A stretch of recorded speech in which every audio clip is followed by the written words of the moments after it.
jaga ini. Selama hidup tunaikan aja. Kalau tidak percaya, silahkan coba. Nanti lihat apa perubahan yang terjadi dalam kehidupan. Demi Allah saya katakan silahkan coba. Saya berikan ijazah amalan dari guru-guru kami juga.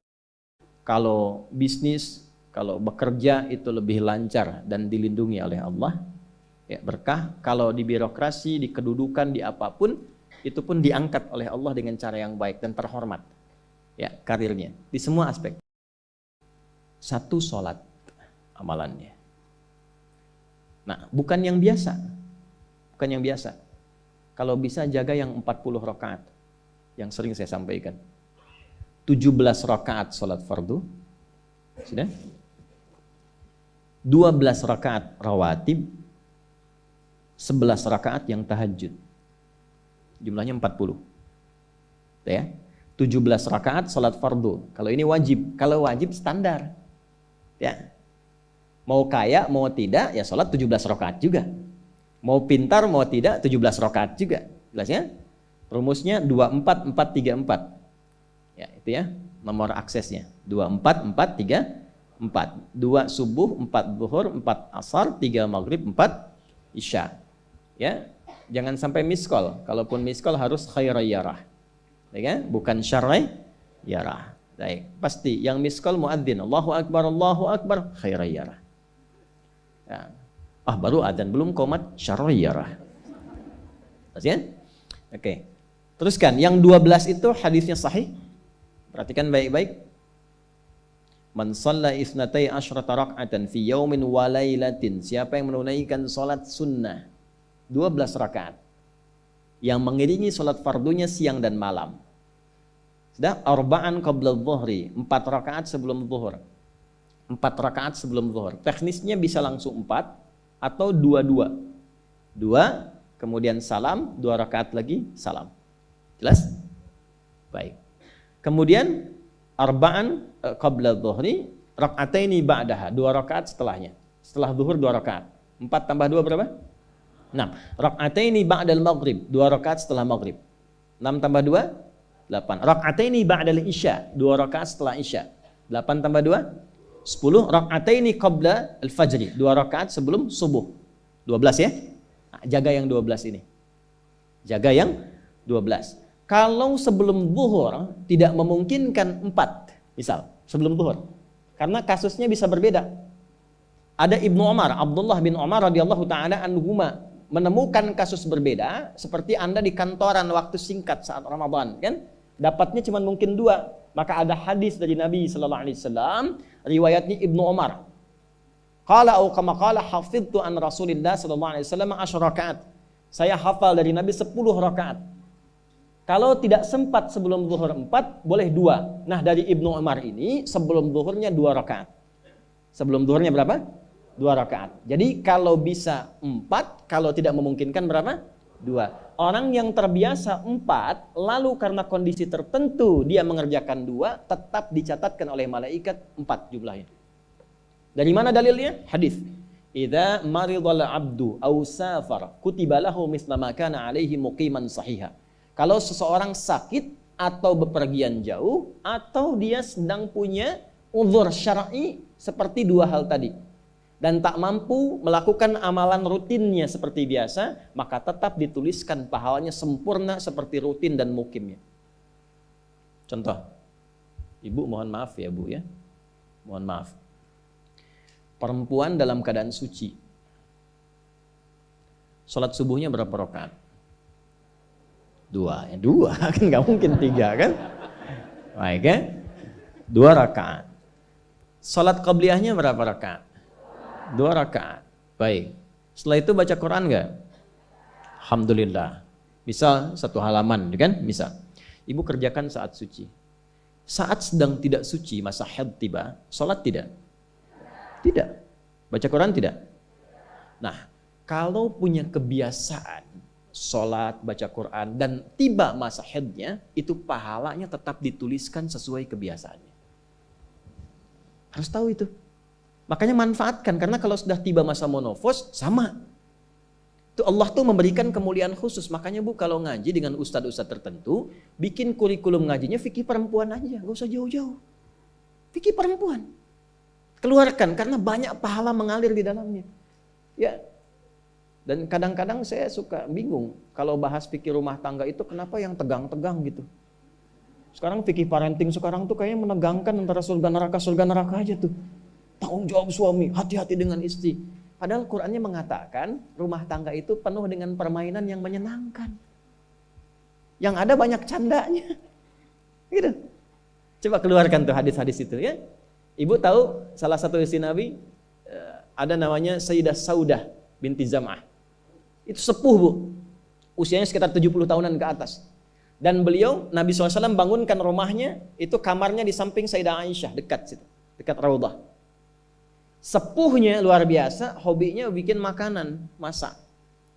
Satu kali ketika beliau sedang ngolah tepung, Nabi pulang, pas kemudian bagiannya Sayyidah Saudah binti Zam'ah datang sedang ngolah tepung, atau dalam riwayat atau kama hadas, itu dicolek tepungnya, bermain, bercanda, dicolekkan di keningnya, di kening istrinya. Itu sudah sepuh. Dicolekkan, masih bercanda, masih tertawa.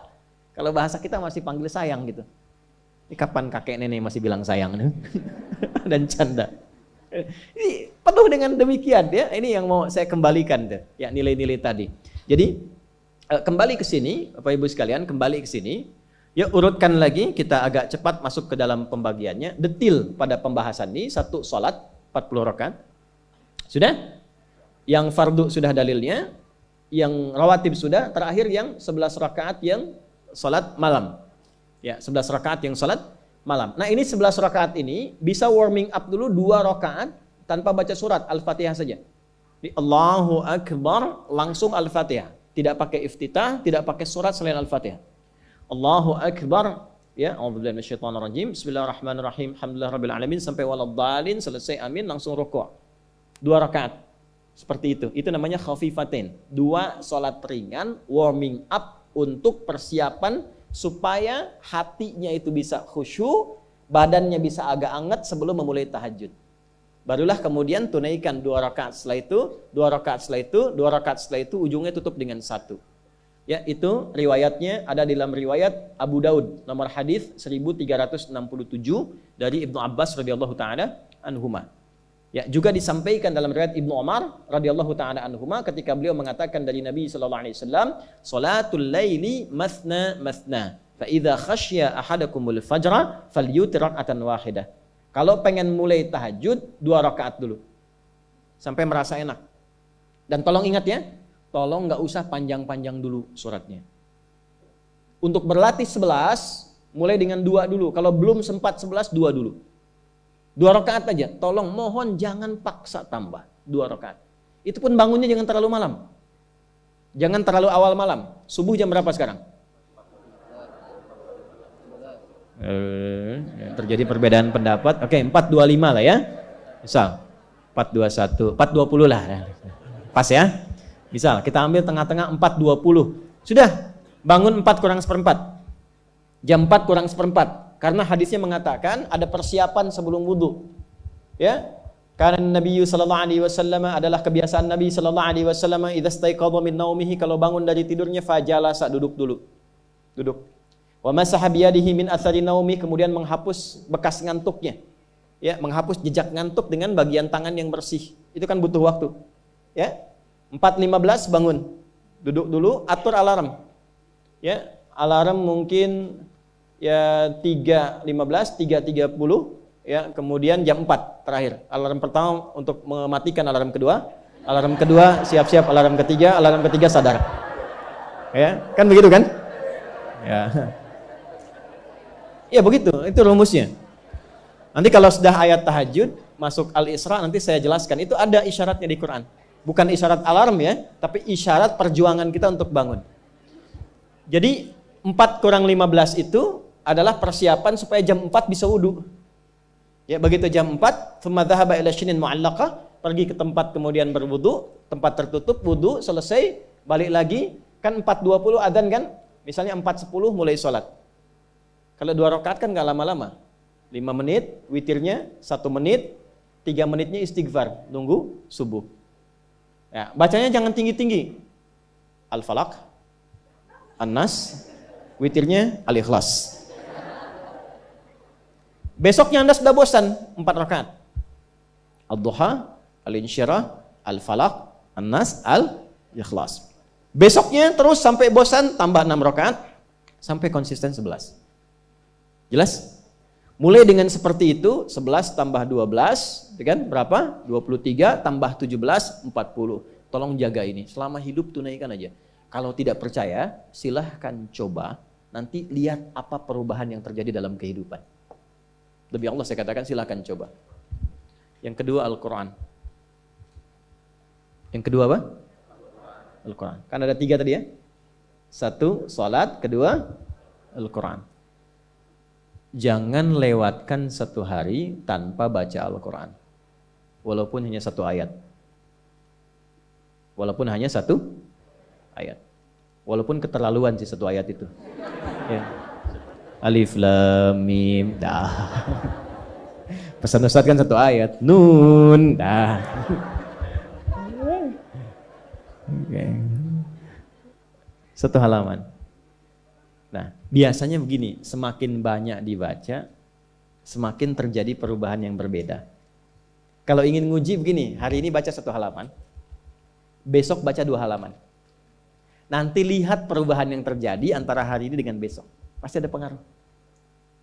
Paling minimal, Allah akan jaga keadaan diri kita dari berbagai bentuk kegelisahan. Semua tenang aja. Ada masalah apapun, kasih ketenangan, kasih ketenangan. Dan ketenangan itu paling mudah melahirkan solusi. Jelas? Oke, 2, Al-Quran. 3 kira-kira apa? 3 apa kira-kira? 3, jaga wudhu. Gak pakai jaga wudhu. 1, sholat. 2, Al-Quran. 3 apa? Jaga wudhu. Apa dampak psikologisnya jaga wudhu? Tidak ingin batal wudhunya. Kalau orang tidak ingin batal, maaf kalau kebanyakan bohong batal tidak. Maksiat, itu batal maknawi. Makanya orang punya wudhu itu pasti kalau dia selalu jaga wudhunya akan terjaga dalam kebaikan. Karena fungsi wudhu salah satunya mencegah maksiat. Itulah sebabnya setelah wudhu kita doa taubat. Coba selesai wudhu kok taubat? Asyhadu an la ilaha illallah wa asyhadu anna Muhammadan Rasulullah. Kemudian Allahumma ja'alni minat tawwabin. Ya Allah, jadikan aku orang yang selalu tobat, bebas dari maksiat. Itulah rahasia wudhu. Salah satunya menjaga seseorang dari perbuatan maksiat. Ya, tidak bermaksiat, jaga wudhu. Saya itu banyak bercanda dengan keluarga, termasuk anak-anak. Bercanda terus, tapi serius dalam 3 hal. Salat, Quran, dan jangan pernah bermaksiat. Itu kalau anak saya itu pegang, Bu, Pak, ini cerita aja ya. Pegang mushaf nggak benar aja itu bisa saya lempar dari jauh. Minimal saya teriaki. Pegang mushaf nggak benar, bukan nggak baca. Pegang mushaf, misal mushaf harusnya begini, misalnya dia pegang begini atau taruh di atas paha kaki misalnya apa, itu bisa saya lempar dari jauh. Perbaiki. 3 itu serius. Ya, karena itu adalah sesuatu yang bisa merubah kehidupan kita dan itu yang paling memuliakan kita dan dimuliakan kita dengan itu. Itu poinnya. Tapi yang lain kita bisa bercanda. Salat jangan main-main.